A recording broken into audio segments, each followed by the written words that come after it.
Add and arrange PivotTable fields to change the design and keep large amounts of data organized. Once you've created a pivot table, select any field inside the table to see the field list.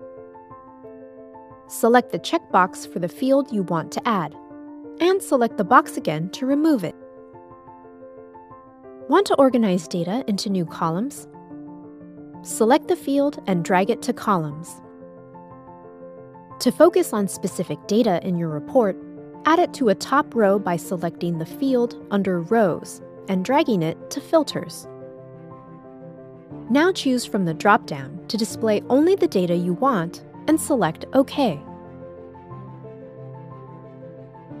Reorder summarized numeric data, like sums or averages, in the Values area. To delete a field, drag it outside its Areas section or select the down arrow, Remove Field.